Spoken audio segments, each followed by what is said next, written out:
Assalamualaikum warahmatullahi wabarakatuh.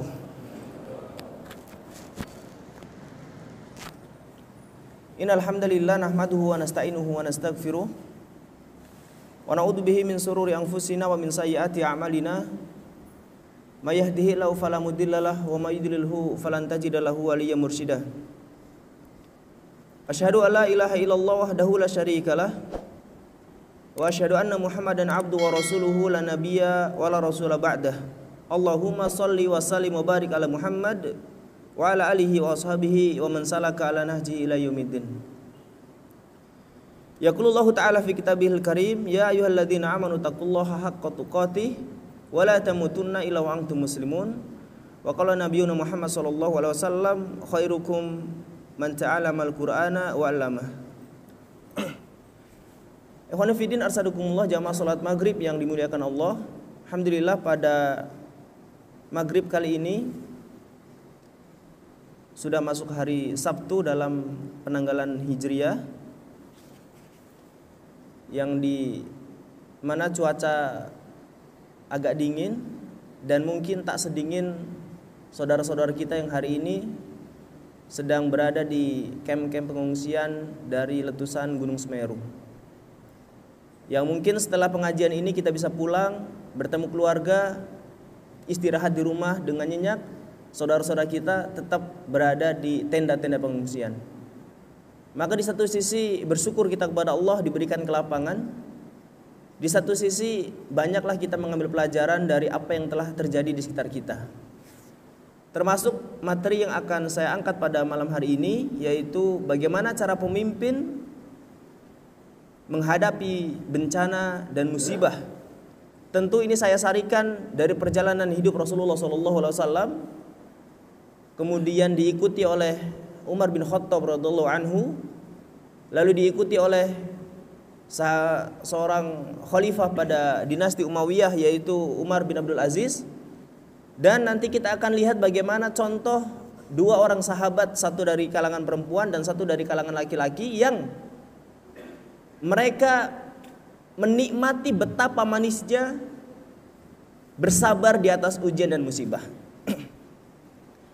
Kita tahu bahwa Allah Subhanahu wa taala menjadikan alam semesta ini tanda-tanda kekuasaan. Bahkan sebagian dari makhluk Allah dijadikan alat bersumpah oleh Allah Subhanahu wa taala. Was sama, demi langit, sumpah Allah. Wal ardi, demi bumi, sumpah dari Allah juga. Wal laili wan nahari wad duha wat tini waz zaitun, dengan buah-buahan bahkan Allah bersumpah. Wa turi sinin, dengan bukit Tursina. Wan najmi, demi bintang. Wal qamari, demi bulan. Semuanya disebut Allah Subhanahu wa taala karena di dalamnya banyak pelajaran yang berharga. Karena tidaklah sesuatu dijadikan sumpah oleh Allah, pasti ada pelajaran mahal yang bisa kita petik. Dan tanda-tanda kekuasaan Allah ini itu terkadang menjadi rahmat untuk satu kaum, tapi bisa jadi dengan seketika Allah menjadikannya azab, musibah bagi kaum yang lain. Udara yang bisa kita nikmati, kita hirup udara segar itu, tapi Allah bisa jadikan dari udara itu, dari angin itu bencana yang menghancur dan meluluhlantahkan pemukiman. Air laut yang bisa orang mengambil rahmat dari Allah melalui laut dengan ikan-ikan yang ada di dalamnya, dengan binatang-binatang lautnya, tetapi bisa jadi seketika Allah jadikan air laut itu sebagai musibah dengan didatangkannya tsunami. Kemudian api di satu sisi rahmat, di satu sisi bahkan menjadi musibah dan bencana.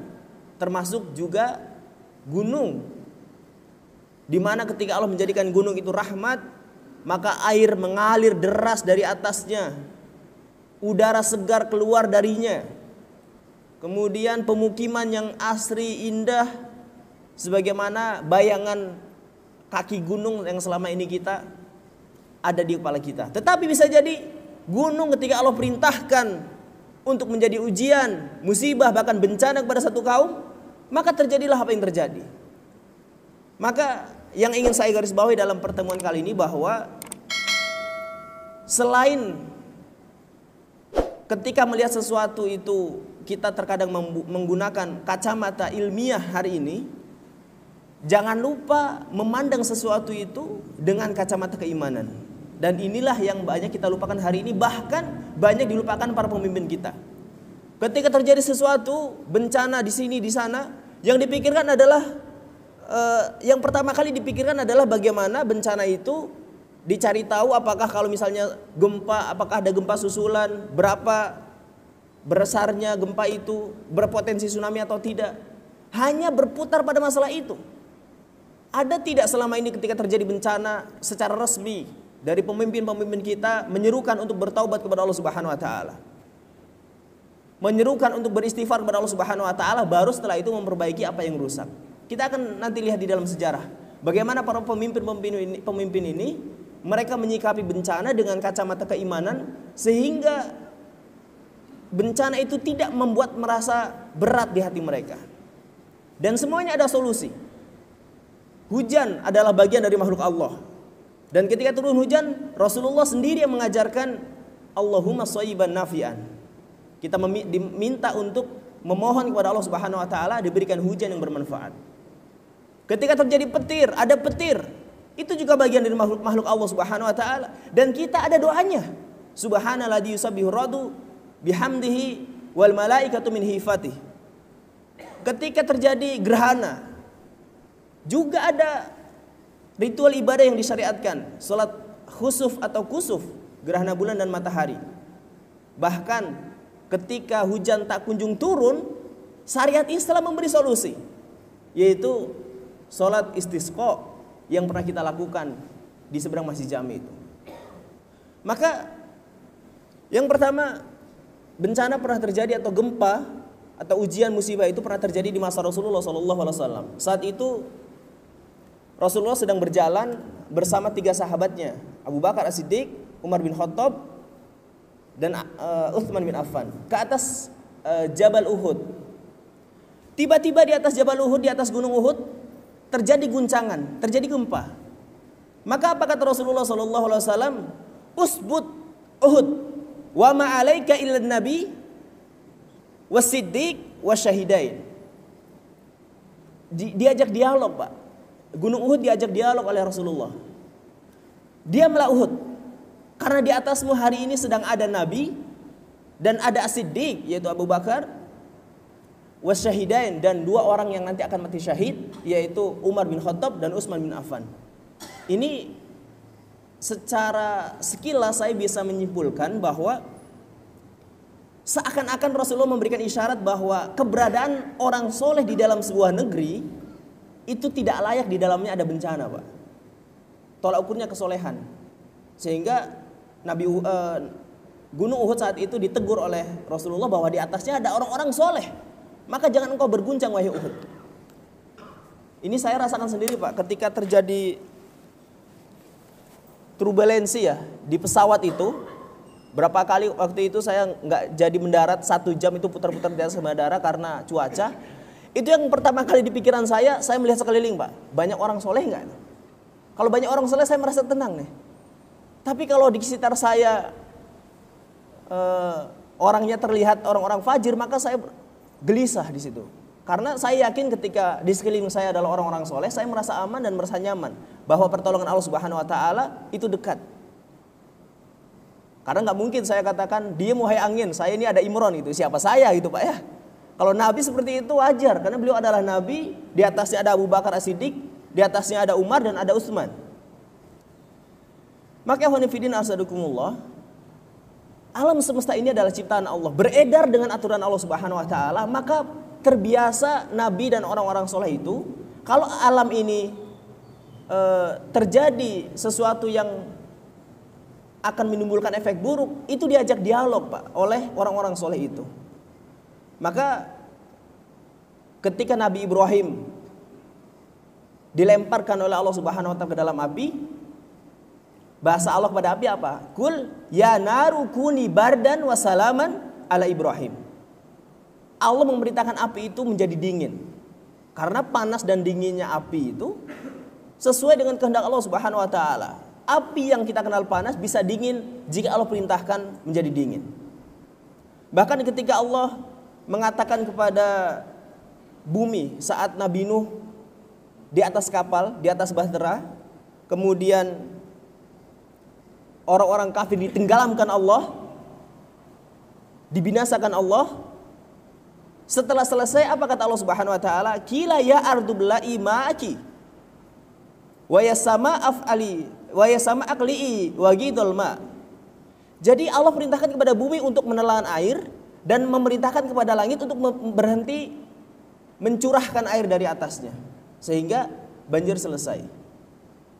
Ini atas perintah Allah, artinya hujan turun atas perintah Allah, bumi berguncang atas perintah Allah, gunung meletus atas perintah Allah, air laut melimpah ke daratan atas perintah Allah, angin topan menerjang atas perintah Allah, semuanya atas perintah Allah. Maka tidak cukup kalau seandainya musibah dan bencana hari ini hanya dilihat dari sudut pandang sains. Harus ada kacamata keimanan agar solusi-solusi yang muncul juga solusi iman, Pak. Agar seruan-seruan yang muncul dari para pemimpin kita rindu seruannya juga seruan keimanan. Awanifidin arsadukumullah. Sebagaimana juga ketika Allah berbicara kepada gunung, wa ataina Dawuda minna walaqad ataina Dawuda minna fadla ya jibalu awi ma'ahu wat thair. Jadi gunung diajak dialog oleh Allah Subhanahu wa taala berdasarkan firman Allah Subhanahu wa taala. Maka kita lihat yang semacam ini tadi kejadian-kejadian di masa Nabi, bahwa Nabi ketika terjadi guncangan di gunung, Nabi meminta gunung untuk berhenti karena di atasnya ada orang soleh. Ini juga pernah terjadi pada masa siapa? Pada masa pemerintahan Khalifah Umar bin Khattab radhiyallahu anhu. Suatu ketika terjadi gempa juga di masa Umar. Lalu Umar keluar rumah dan memegang bumi. Lalu beliau mengatakan, wahai bumi, sesungguhnya di atasmu masih banyak orang soleh.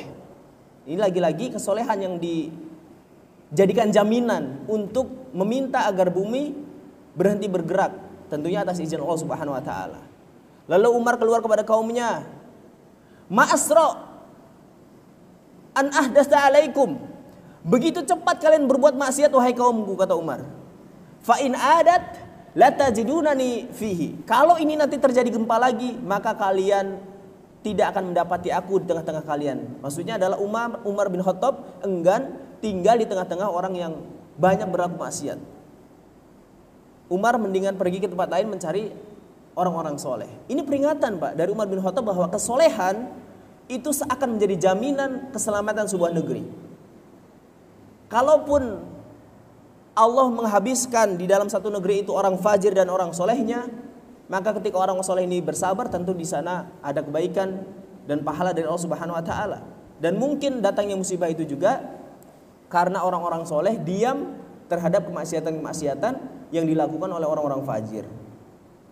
Maka ketika Ibunda Aisyah radhiyallahu anha ditanya oleh seseorang yang datang bersama Anas bin Malik tentang gempa juga, karena kejadian yang sering terjadi di masa Rasul, gempa. Apa kata seorang laki-laki? Ya Ummul Mukminin, hadisna hadisan anizalzalah. Wahai Ummul Mukminin, ceritakan kepada kami sebuah hadis tentang gempa. Maka beliau mengatakan fa'aradat anhu biwajhiha. Jadi fa'aradat anhu biwajhiha. Jadi Ummul Mukminin menolak untuk menjawab tentang gempa itu dengan isyarat wajahnya, memalingkan wajah. Fakultu laha. Lalu fakultu, saya berkata, yang dimaksud di sini adalah Anas bin Malik radhiyallahu anhu. Hadisna ya Ummul Mukminin anizalzalah. Wahai Ummul Mukminin, yang tadi kan yang minta sahabatnya Anas. Kemudian Ummul Mukminin enggak mau menjawab.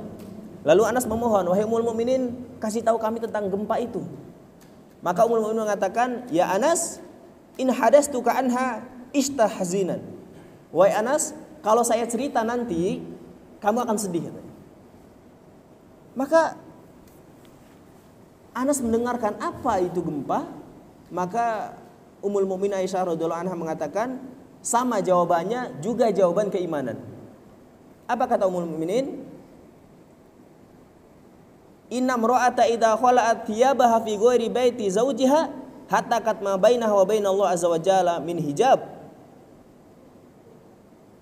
Yaitu ketika seorang wanita membuka hijabnya di luar atau di hadapan laki-laki yang bukan mahramnya, atau di depan laki-laki yang bukan suaminya. Maksudnya ada ajnabi. Wa idastahalu zina, ketika zina seakan-akan sudah dihalalkan. Bahkan hari ini orang sudah tidak malu lagi ketika dia sudah berzina. Tidak malu mereka bercerita. Bahkan dianggap naif kalau ada wanita hari ini yang mempertahankan kesuciannya. Ini kata Aisyah, wa idastahalu zina, ketika zina sudah merajalela atau dianggap biasa dan halal. Wa syaribul khumur, lalu minum khamr, mabuk. Faqala lil ardi tazalzali bihim, maka Allah akan mengatakan kepada bumi, guncanglah kamu, berguncanglah kamu, terjadi gempa. Yang nanti akhirnya gempa ini mengakibatkan tsunami, atau dari gempa ini mengakibatkan gunung meletus, atau seterusnya. Maka fa in tabu wa naza'u wa illa hadama alaihim. Kalau mereka bertaubat kembali kepadaku, kata Allah, maka berhentilah engkau. Tapi kalau mereka tetap berpaling dariku, maka tenggelamkanlah mereka semua. Apa kata Anas bin Malik ini? Apakah ini hukuman bagi mereka, wahai Aisyah, wahai Ummul Mukminin? Kata Aisyah radhiyallahu anha, rahmatun wa barakatun wa mau'idatun lil mu'minin. Bencana apapun bentuknya itu bisa jadi rahmat, peringatan bagi orang-orang yang beriman. Jadi hanya orang beriman yang mendapatkan ini, Pak. Peringatan agar dia tidak melangkah kemaksiatan menuju kemaksiatan yang lebih jauh. Rahmat agar dia diampuni dengan kesabaran yang dia miliki. Wa nakalan wa sukhtan wa adaban lil kafirin. Dan berupa adab, siksaan, bahkan murka dari Allah Subhanahu wa taala bagi orang-orang yang kafir. Maka kata Anas bin Malik, beliau mengatakan, "Fama sami'tu ba'da Rasulillah sallallahu alaihi wasallam hadisan ana asadu bi farhan mini bi hadal hadis." Tidak ada hadis yang lebih membuatku bahagia daripada hadis ini. Kenapa? Karena kita hanya diperintahkan untuk memastikan diri kita adalah bagian dari orang beriman. Mau dapat musibah sebesar apapun, mau dapat bencana sekeras apapun, ketika kita melihat dengan sudut pandang keimanan, sehingga kita mampu bersabar, tidak putus asa dari rahmat Allah, yakin bahwa musibah yang datang akan menghapus dari dosa-dosa kita, yakin bahwa musibah yang kita hadapi dengan kesabaran akan mengangkat derajat kita di sisi Allah Subhanahu wa taala, maka di situ ada kebahagiaan. Bahkan hari ini, kalau misalnya ilmuwan tentang gempa bisa memprediksi di mana tempat yang berpotensi terjadi gempa, bisa memprediksi berapa kisaran besar gempa itu, berpotensi tsunami atau tidak, kemungkinan ada gempa susulan atau tidak, itu prediksi-prediksi. Tapi ada satu hal yang masih dirahasiakan oleh Allah Subhanahu wa taala dan maha kuasa Allah Subhanahu wa taala, yaitu tentang kapan dan di mana kepastian gempa itu terjadi. Semuanya hari ini hanya analisa, Pak. Analisa cuaca perjalanan dari Pekanbaru ke Jakarta berawan. Tiba-tiba di tengah perjalanan terjadi hujan, terjadi badai, semuanya atas izin dari Allah Subhanahu wa taala. Manusia menganalisa akan terjadi gempa di lempengan bumi ini jam sekian dengan besaran sekian. Hanya sekedar analisa. Kapan tepatnya terjadi? Tidak ada yang tahu. Buktinya sampai hari ini tidak ada ahli sains manapun yang berani mengatakan akan terjadi gempa di Kota Rengat hari Ahad tanggal sekian, jam sekian. Semuanya harus mengungsi sebelum itu. Enggak ada, Pak. Semuanya terjadi dulu baru kita tahu akan bahwa gempa itu sudah terjadi. Maka wanifidin asadukumullah, dari situ kita mengambil satu pelajaran bahwa satu-satunya yang menjadi rahasia Allah Subhanahu wa taala dan perintah Allah untuk kita adalah bagaimana selalu memandang semua hal itu dengan kacamata keimanan. Sakit, kita pandang dengan kacamata keimanan. Meninggal keluarga kita kita pandang dengan kacamata keimanan. Hancur rumah kita pandang dengan kacamata keimanan. Kecelakaan kita, kehilangan anggota tubuh kita pandang dengan kacamata keimanan. Maka nanti saya akan ceritakan bagaimana sahabat, bahkan sahabiah yang mereka mampu bersabar di atas ujian yang Allah berikan dan selalu memandang apa yang Allah tentukan dengan kacamata keimanan. Ikhwani fillah arsadukumullah. Kemudian yang ketiga, gempa pernah terjadi pada masa pemerintahan Umar bin Abdul Aziz. Beliau adalah salah satu khalifah pada masa dinasti Umayyah yang sangat penting perannya. Bahkan beliau menirukan apa yang dilakukan oleh kakek buyutnya, karena Umar bin Khattab adalah kakek buyut dari jalur ibu. Umar punya anak laki-laki namanya Asim. Asim punya anak perempuan dan itulah ibunda dari Umar bin Abdul Aziz. Ketika terjadi gempa, maka Umar bin Abdul Aziz menulis surat yang dikirimkan ke seluruh wilayah kekuasaannya, memerintahkan kepada seluruh gubernur yang ada untuk menyerukan kepada masyarakat muslimin beristighfar dan bertobat kepada Allah Subhanahu wa taala. Jadi itu yang pertama dilakukan oleh Umar bin Abdul Aziz, Pak. Ketika terjadi gempa, Umar bin Abdul Aziz menyerukan pertama adalah taubat kepada Allah Subhanahu wa taala dan menyerukan untuk memperbanyak sedekah. Jadi masyarakat saat itu dihimbau dua, bertaubat kepada Allah dan sedekah. Karena memang dua-duanya ini bisa meredam murka Allah, Pak. Baik itu taubat kepada Allah Subhanahu wa taala, bahkan sedekah. Wasadaqatu tudfi'u ghadab rabbi. Tudfi'u ghadab rabbi. Jadi sedekah mampu meredam murka Allah Subhanahu wa taala. Maka itu yang diperintahkan Umar bin Abdul Aziz rahimahullah, dan inilah sudut pandang keimanan. Baru setelah perintah pertama dilaksanakan, Umar memerintahkan kepada seluruh gubernurnya untuk mengurus para korban dan memperbaiki fasilitas-fasilitas umum yang rusak. Ini hari ini kita kan lebih fokus memikirkan bagaimana bangunan-bangunan yang hancur itu segera diperbaiki, tetapi kondisi keimanan tidak dipedulikan. Makanya pengalaman saya beberapa kali turun di wilayah-wilayah bencana, Pak. Mayoritas teman-teman kita di lembaga kemanusiaan itu ketika terjadi hentakan pertama gempa, semuanya bergerak, semuanya peduli, semuanya mengurusi. Tetapi ketika dana habis, pulanglah relawan-relawan itu, pulanglah NGO-NGO itu, pulanglah lembaga-lembaga kemanusiaan itu. Padahal urusan mereka di sana belum selesai. Mereka masih tinggal di hunian sementara, mereka belum punya tempat tinggal yang pasti. Sehingga saat itu masuklah orang-orang jahat yang menginginkan kedangkalan akidah umat Islam, sehingga mereka membeli keimanan saudara-saudara kita hanya dengan beberapa paket sembako dengan beberapa rupiah yang itu luput dari pantauan kita ketika gempa atau bencana itu terjadi. Nah, sekarang kita lihat bagaimana ada seorang wanita di masa Rasulullah yang mampu bersabar ketika Allah memberikannya ujian, dan Allah langsung bayar cash dengan ganti yang lebih baik. Namanya Ummu Salamah. Ummu Salamah itu harus kehilangan suaminya, Abu Salamah. Karena Abu Salamah ini termasuk orang yang as-sabiqun al-awwalun, yaitu orang-orang yang masuk Islam di awal-awal di Mekah. Nama aslinya adalah Hindun bin Abi Umayyah al-Mahzumiyah. Namanya Hindun. Kemudian menikah dengan seorang laki-laki namanya Abdullah bin Asad. Hindun dengan Abdul bin Asad menikah. Hindun ini wanita yang sangat cantik, jelita, cerdas, kemudian jujur beliau.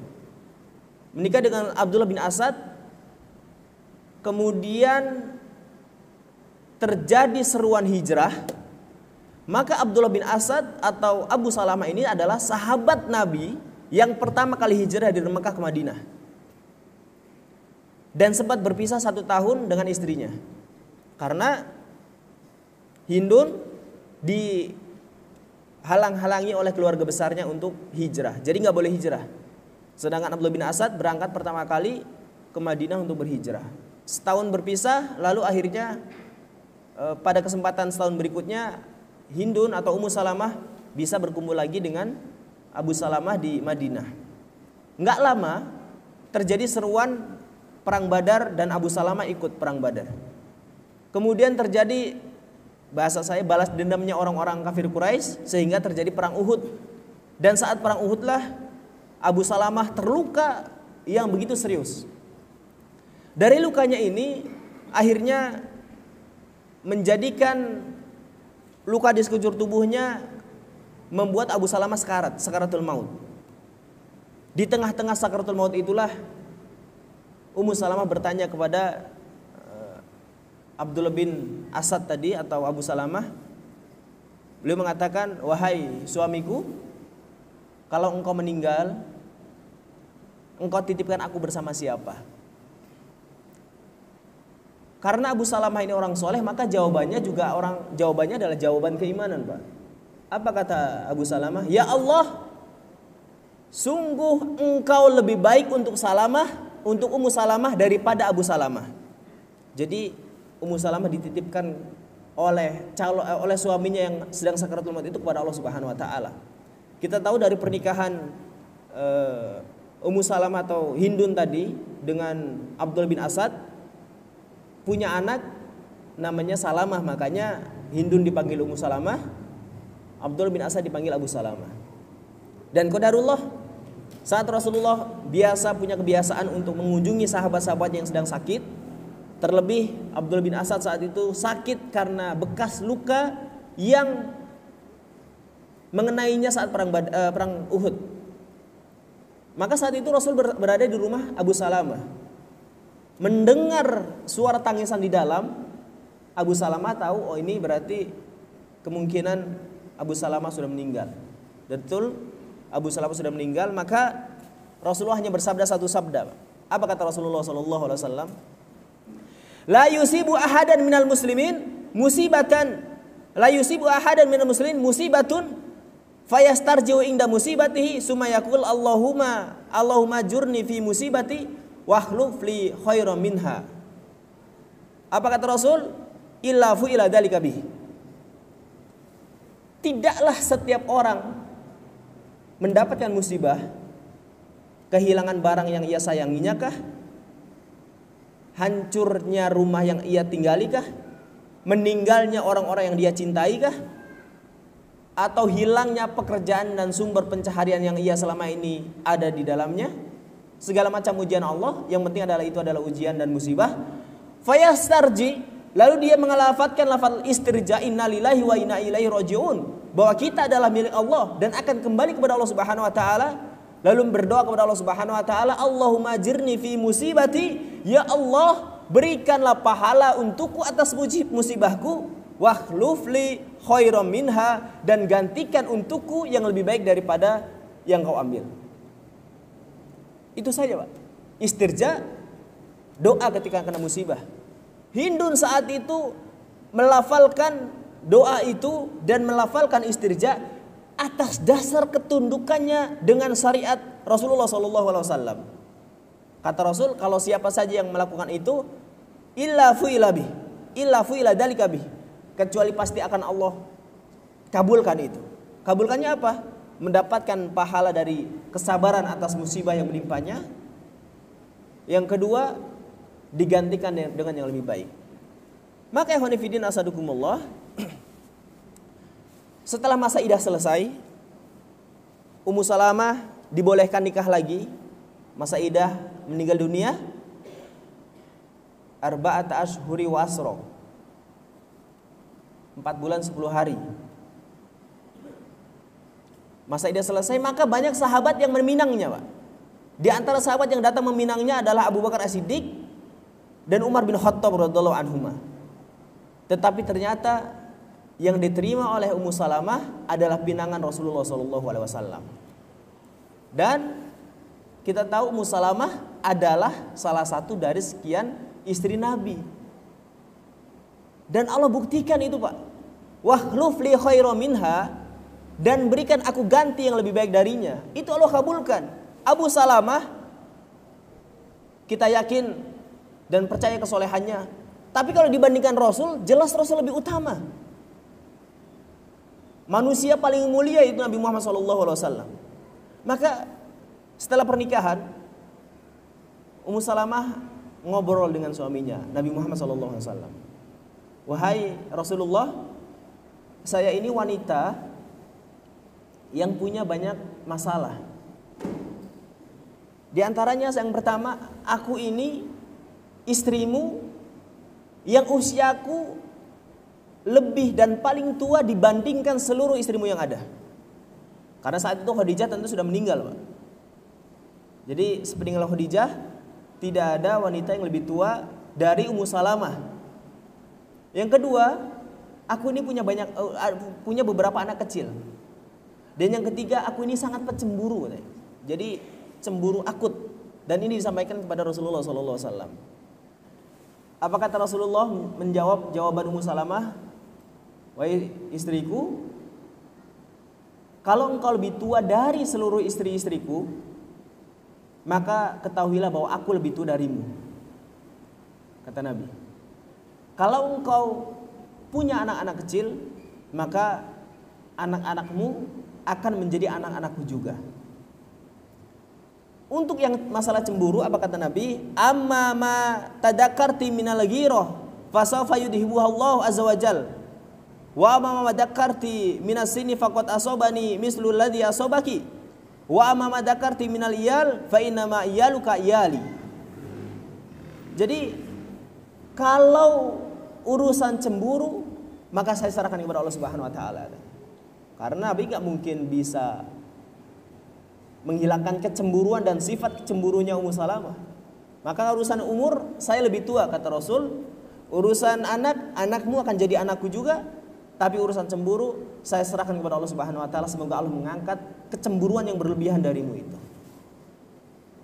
Poinnya apa, Pak, tadi? Atas dasar mengamalkan satu sunnah Nabi, yaitu melakukan lafal istirja dalam musibah sekecil dan sebesar apapun, dan berdoa kepada Allah Subhanahu wa taala agar diberikan pahala atas musibah yang diberikan, dan minta agar diganti dengan yang lebih baik. Maka orang-orang semacam ini tidaklah kecuali Allah akan pasti memberikannya. Ini yang pertama dari kisah seorang sahabiah. Manisnya bersabar di atas ujian, pasti Allah akan memberikan yang terbaik. Tidak di dunia, pasti di akhirat. Yang kedua, ada seorang sahabat namanya Urwah bin Zubair. Urwah bin Zubair ini lahir pada masa pemerintahan Utsman bin Affan. Berarti beliau bukan sahabat, beliau adalah tabi'in karena tidak bertemu dengan Nabi. Anak dari Zubair bin Awam. Urwah bin Zubair ini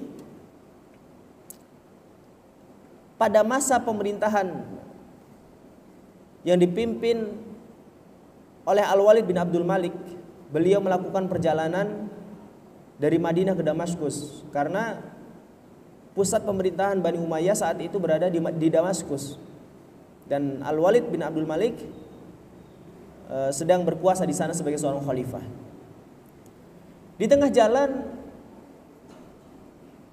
salah satu kaki, tidak disebutkan dalam riwayat apakah kaki kanan atau kaki kiri, terluka yang menyebabkan lukanya itu membusuk kakinya, Pak. Setelah sampai ke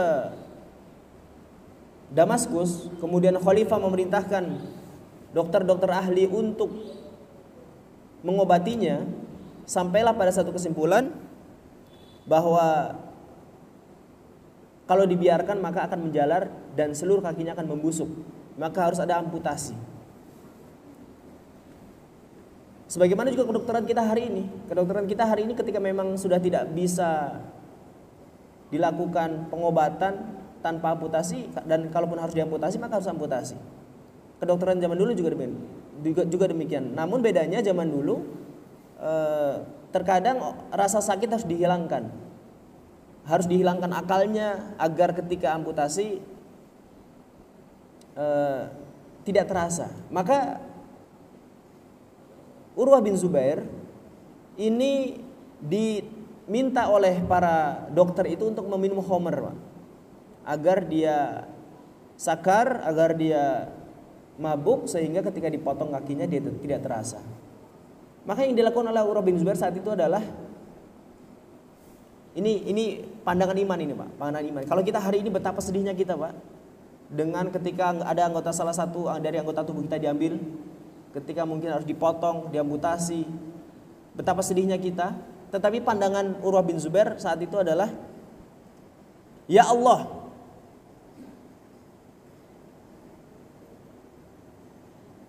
Engkau telah memberikanku 4 hal, 2 tangan dan 2 kaki. Dan sekarang Engkau mengambil 1, menyisakan 3. Maka segala puji bagimu ya Allah, yang ketika mengambil sesuatu tapi masih menyisakan yang lain, tidak diambil semua. Dan segala puji bagimu ya Allah, yang ketika Engkau menguji seorang hamba tapi Engkau masih berikan kelapangan dalam hatinya untuk menerima ujian itu. Ini sekali lagi kacamatanya adalah kacamata iman Pak. Dan kalau kita renungkan, betul Pak, Allah mengambil anak saya 1, Allah masih menyisakan 2, dan istri 1. Itu masih Allah sisakan Pak. Kita kehilangan harta sekian, masih ada harta yang tersisa. Dan kita diberikan kelapangan Allah Subhanahu wa taala adalah rahmat. Seorang kehilangan orang tuanya 1 mungkin, Allah masih sisakan yang lainnya.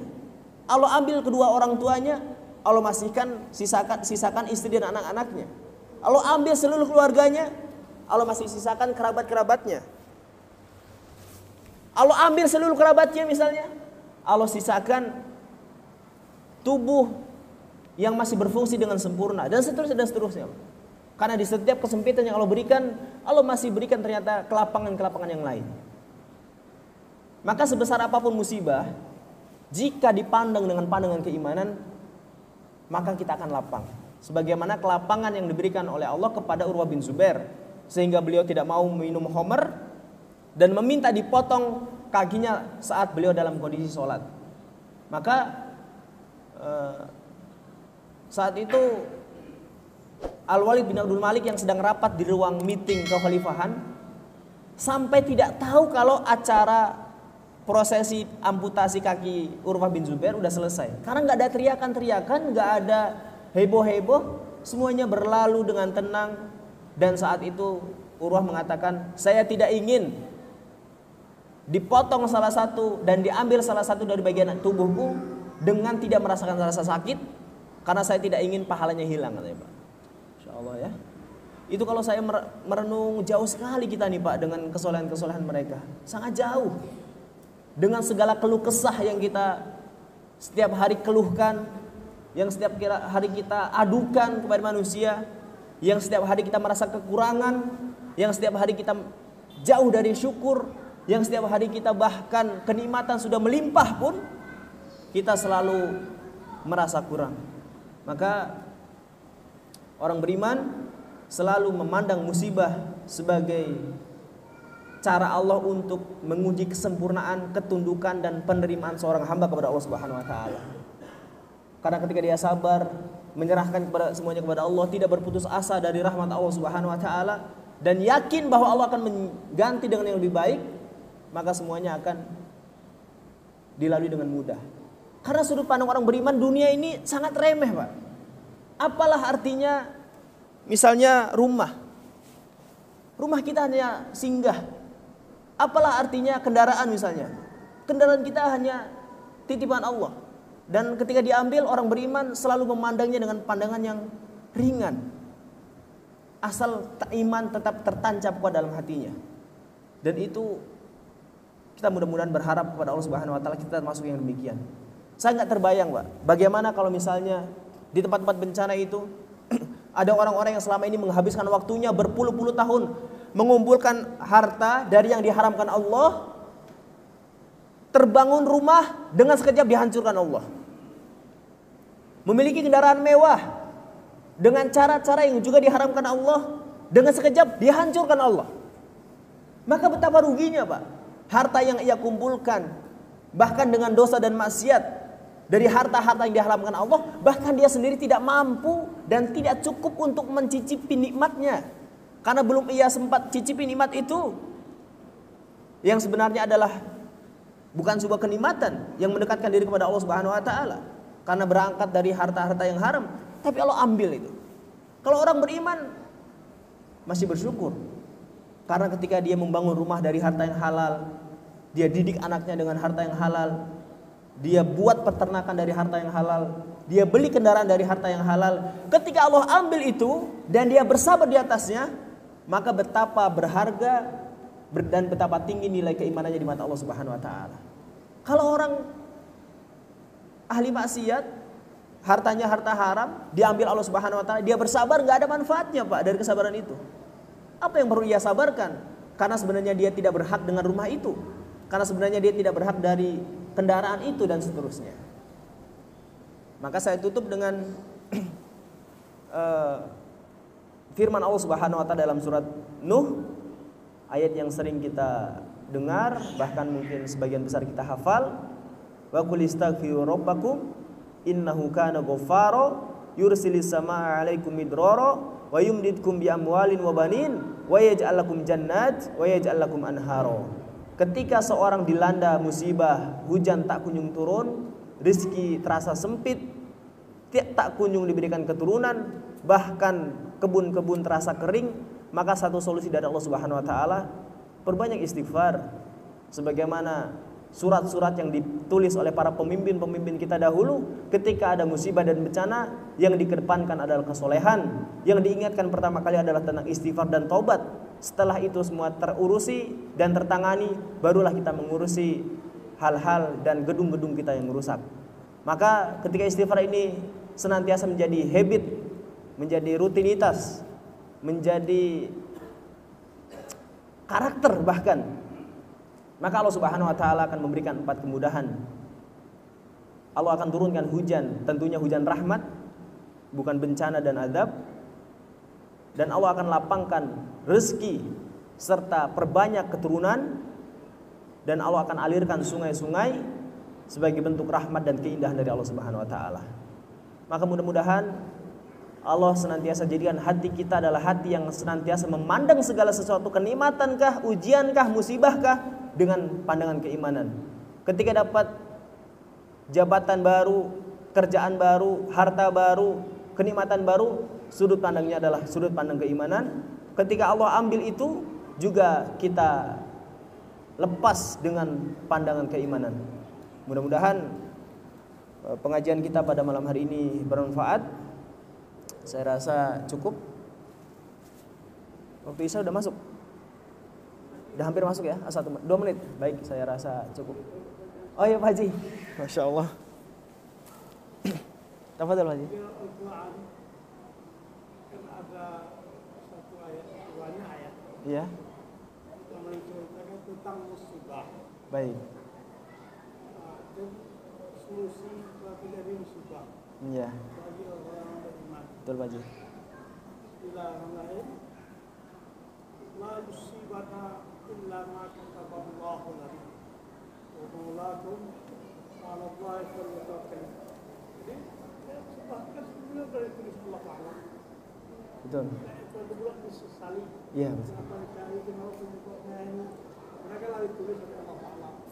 Dan Iya. khususnya tawakal. Betul. Tawakal kan dia berpulang rasa kegelisahannya, bulan-bulanannya. Masya Allah. Iya, Masya Allah ya. Tambahan dari orang tua kita, kiai kita, ustadz kita di sini, bahwa ternyata memang musibah itu sudah ketetapan Allah, maka tak perlu disesali dan hadapi dengan tawakal, karena itu akan meringankan sedikit kegelisahan-kegelisahan dalam hati. Terima kasih Pak Haji. Jazakumullah khairan, sudah masuk waktu Isya, semoga bermanfaat. Saya akhiri, subhanakallahumma rabbana wa bihamdika, asyhadu an la ilaha illa anta, astaghfiruka wa atubu ilaik. Assalamualaikum warahmatullahi wabarakatuh.